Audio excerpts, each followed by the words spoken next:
Racket number 2, how the Russia-Ukraine war could affect U.S. housing and economy. Got this question on an Instagram DM the other day. Somebody said, how do you think when the war kind of broke out or the invasion? I don't know if they're calling it a war. Are really it a war or an invasion? No, I don't. It's not. I would not call it a war yet. Okay. Not yet. We got the general over here. Nicole. Well, I'm definitely not the general. My children have lots of questions. Luckily, I'm married to a history teacher. Oh, wow. So we refer to him for the breakdown. All questions. There's a lot of history here, obviously. And all questions go to Mr. White. It's an awful thing, and it's really kind of hard to cover because it is rather tragic. It's but multifaceted. Got this DM where it's like, I love that they think that you are the historian of real estate. Yes, I am.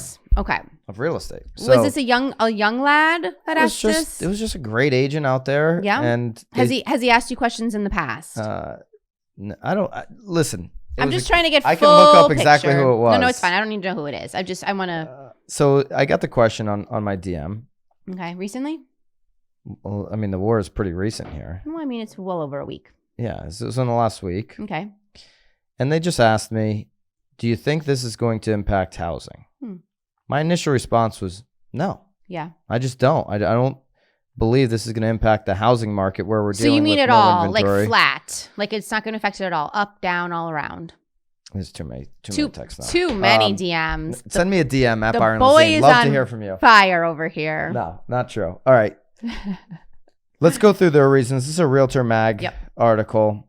They started off talking about the luxury real estate market may feel the disruption the most as financial resources home buyers use to pay for the home purchase, such as stocks and crypto, have been volatile since the conflict began. They've been volatile before the conflict. They were volatile all year. So been dealing with that. The global unrest could give American consumers the jitters and prompt them to cut back on spending and economic activities. This is according to a New York Times report.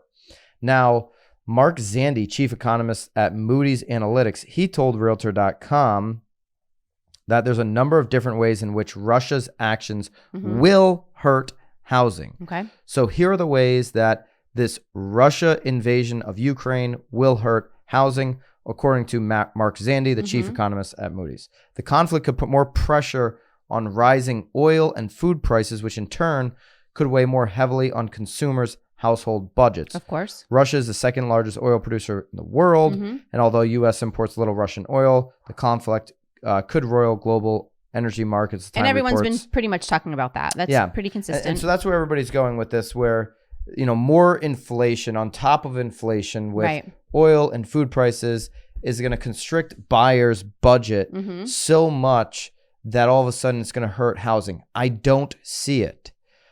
We have 1 out of 4 buyers right now are investors that are using cash. Right. Then we see a whole bunch of non-investor buyers, home-occupied buyers using cash.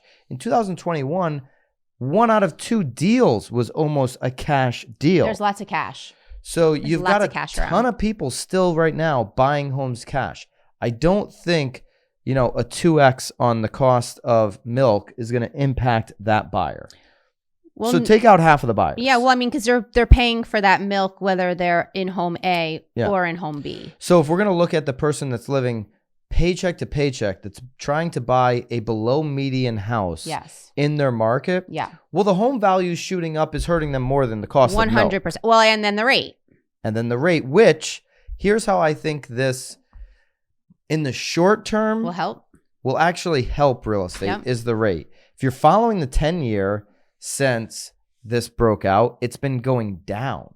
Right. Went down again today. It's down another 1/10 of a point today. It's at 1.7. We hit over 2 before this broke out on the 10-year.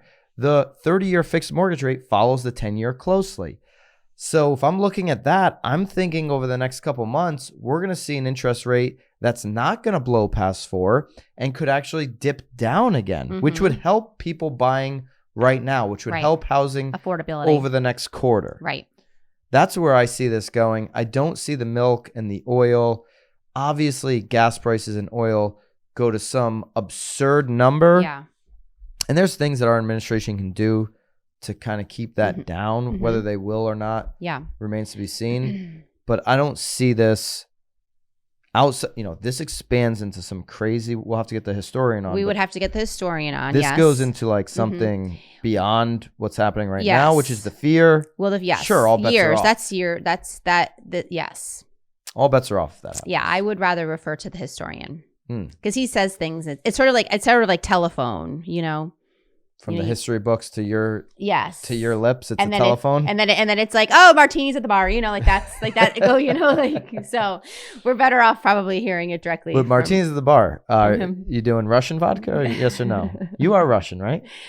I am actually part Russian and part Ukraine. So my grandfather was 100% Russian, and my grandmother was 100% Ukrainian. You had to sneak the Ukrainian in. I've got both of me in me. Yeah.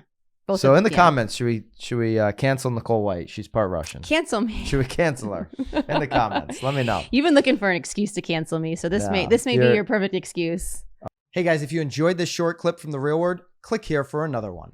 Or if you like the full episode, click here.